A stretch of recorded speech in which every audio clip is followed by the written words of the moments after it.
Yohann Tayeb, responsable du collectif des Français victimes du terrorisme palestinien, est désormais en ligne avec nous. Bonjour. Bonjour Margot. Une cérémonie en hommage aux victimes de l'attentat antisémite de la rue des Rosiers se tiendra ce vendredi matin, donc ce vendredi 9 août. En quoi tout d'abord c'est important de leur rendre hommage 42 ans après le drame? C'est une cérémonie pour montrer qu'on ne les oublie pas, Yohann Tayeb. Tout à fait. Tout d'abord, c'est par rapport à leur mémoire, c'est tout simplement pour dire que on ne les oublie pas. Mais c'est surtout aussi l'un des rares moyens pour les familles des victimes de rappeler que ce massacre anti-juif n'est pas que, parce qu'il n'y a pas que des juifs, mais comme ils ont visé un restaurant juif dans un quartier juif, donc c'est un massacre anti-juif. Mais ce massacre reste impuni depuis 42 ans. Alors pendant plusieurs décennies, cet attentat est resté un peu sous le tapis pour diverses raisons, surtout aussi pour des raisons d'État. Et puis depuis quelques années, et puis notamment grâce au travail remarquable du juge antiterroriste Marc Trévidic, qui a localisé, identifié les principaux suspects, depuis 2015, les choses ont commencé à rebouger favorablement. Et puis en décembre 2020, il y a eu un premier miracle parce que la famille des victimes n'y croyait plus trop. Il y a eu l'extradition d'un des suspects qui a été livré par la justice norvégienne.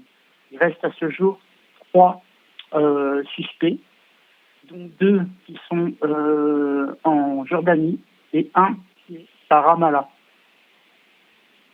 Éric Dupond-Moretti avait affirmé lors de la cérémonie d'hommage en 2022, donc 40 ans après cet attentat, qu'un constat s'imposait, celui de se dire que l'antisémitisme n'était pas mort. Il disait que cette bête immonde rampe plus ou moins masquée. C'est encore le constat que l'on peut faire aujourd'hui en 2024, Yohann Tayeb. C'est tout à fait ça, mais les belles paroles ne suffisent plus, les constats ne suffisent plus. Les familles des victimes demandent maintenant depuis plusieurs années des gestes concrets. Il faut savoir que, notamment grâce à l'aide de l'ex-député Meir Habib, on avait obtenu de la part du Premier ministre israélien la possibilité qu'Israël aide la France à extrader le suspect qui est à Ramallah. On a déposé sur le bureau de l'Élysée, notamment auprès de ses conseillers, une proposition d'Israël.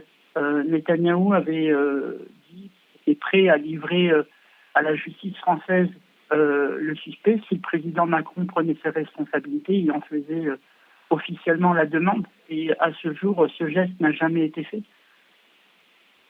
Et alors, il me semble qu'Éric Dupond-Moretti, donc le garde des Sceaux, avait été le premier membre du gouvernement à être présent à cette cérémonie d'hommage. On l'a dit, c'était en 2022. Est-ce que là aussi, ce vendredi, des membres du gouvernement feront le déplacement? C'est important que des membres du gouvernement soient présents sur place. Alors, selon les informations du CRIF qui organise en collaboration avec les familles des victimes cet hommage, normalement, en principe, sauf catastrophe, on va dire, normalement, il devrait y avoir le ministre de l'Intérieur, M. Darmanin. Il devrait y avoir normalement également la maire de Paris, Anne Hidalgo. Et il va y avoir un invité de marque, parce que dans cet attentat, il y a 2 touristes américaines qui ont été tuées. Et depuis des années, le collectif que je dirige s'efforce de mobiliser les États-Unis dans ce dossier. Comme d'un point de vue judiciaire, tout se passe en France. Les Américains n'ont pas trop de levier, mais ils sont très sensibles à cette question parce qu'ils n'ont pas oublié leurs 2 victimes.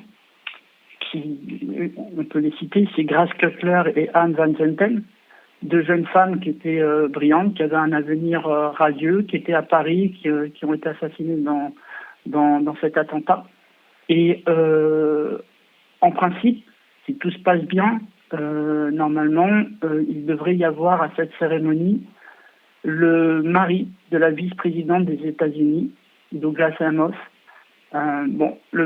Étant donné que le président Biden, pour des raisons de santé et de politique intérieure, ne peut pas venir à la cérémonie de clôture des Jeux Olympiques, ni sa vice-présidente Kamala Harris, qui est en plein dans la campagne pour la présidentielle, l'administration de Biden a donné, on va dire, mandat à Douglas Amos, qui est juif de confession, mais surtout depuis que sa femme est vice-présidente des États-Unis, il est très très impliqué au niveau de la lutte contre l'antisémitisme.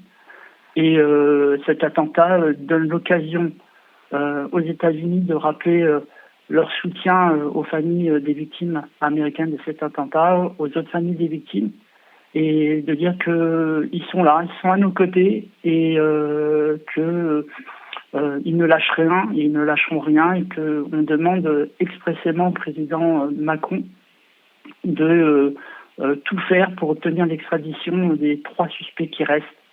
Et c'est surtout une question de temps, parce qu'il y a des victimes et des proches de victimes. Ça fait quand même plus de 42 ans qui attendent que toute la vérité soit faite sur cet attentat, et qu'il y ait enfin un procès, parce que on a un suspect qui est derrière les barreaux depuis 2020, et il ne peut pas rester indéfiniment derrière les barreaux s'il n'y a pas un procès. Et ça, c'est une véritable crainte. On l'a vu notamment dans l'affaire Copernic.